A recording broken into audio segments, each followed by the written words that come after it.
The Mediterranean Sea is often romanticized in travel brochures as a place of serene beauty and sun-drenched beaches. But for a group of tourists in early summer, the reality was far darker. It was supposed to be the perfect vacation. A small, private yacht rented for a week of sunbathing, snorkeling, and laughter among friends. The group, 5 in total, were all seasoned sailors, or so they thought. When they set out from the coast of Spain to the nearby Balearic Islands, they had no idea what was waiting for them. The weather report was clear. Winds at a gentle 5 knots. Perfect for sailing. But as the hours wore on, something began to feel off. The water, which had been calm in the morning, started to churn. The clouds above turned from fluffy cotton into dark, menacing masses, rolling in faster than anyone could have predicted. By the time they realized the storm was coming, it was too late.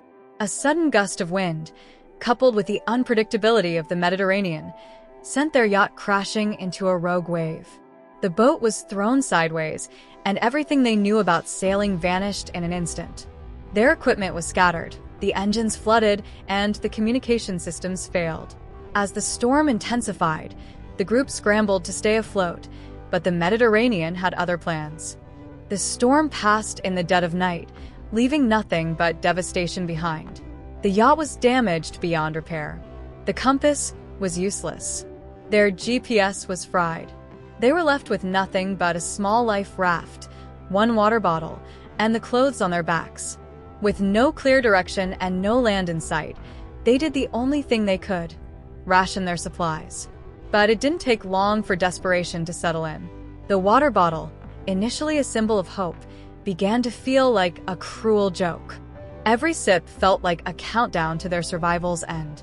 Hours turned to days. The hot sun beat down on them during the day, and the cold of the night made sleep almost impossible. Waves as tall as buildings came crashing down on them, and each time they thought they'd be lost to the sea, they managed to stay alive, barely. One by one, the group began to panic. Arguments broke out over the smallest decisions. Who should be in charge? Who should drink the last sip of water? Tension mounted, but it was clear. Their survival depended not just on how well they could handle the elements, but on how well they could handle each other. By the 3rd day, they were all on the verge of collapse.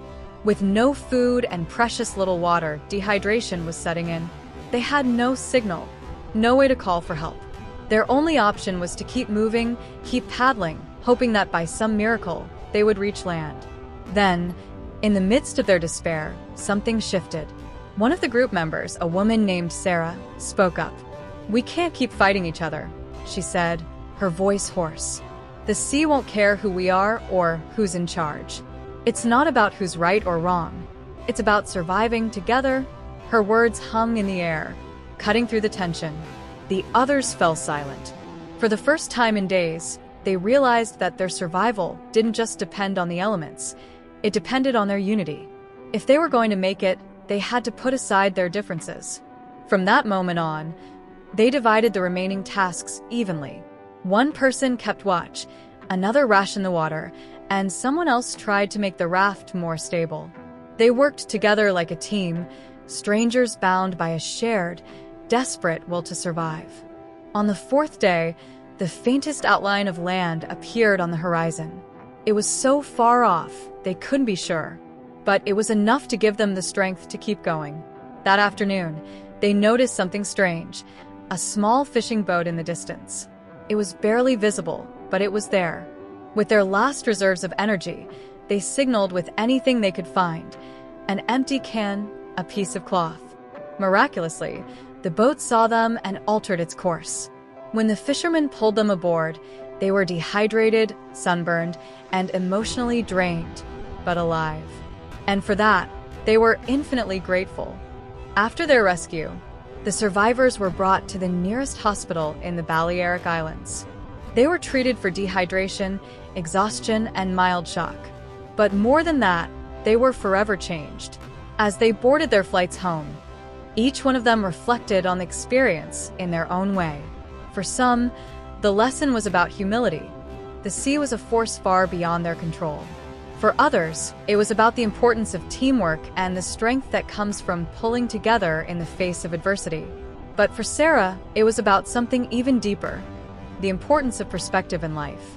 She realized that, in the grand scheme of things, the arguments and stresses that once seemed so overwhelming were insignificant in comparison to the vastness of the world and the unpredictability of life itself. In our fast-paced, hyper-connected society, we often find ourselves caught up in petty disagreements and trivial concerns. We fight over small things, and we stress over what we can't control. But life is unpredictable, just like the sea. Sometimes, the only way to truly survive is to come together, adapt to the situation, and focus on what really matters. Sarah's realization is a crucial lesson for all of us. No matter the storm you face, whether in the workplace, in relationships, or within yourself, survival depends on your ability to work with others, let go of your ego, and find a way to adapt. The Mediterranean tested their strength. It tested their will. But most importantly, it tested their unity. In the end, it wasn't just the sea that nearly claimed their lives. It was their inability to work together that almost tore them apart. The lesson? Survival isn't just about staying alive. It's about working with others, making peace with what you can't control, and finding hope in the midst of chaos. This story isn't just a tale of survival. It's a reflection of what we all face in life: the unpredictable challenges, the overwhelming moments, and the importance of solidarity. Sometimes, surviving the storm requires more than physical strength. It requires mental fortitude, emotional intelligence, and a deep understanding of the power of unity.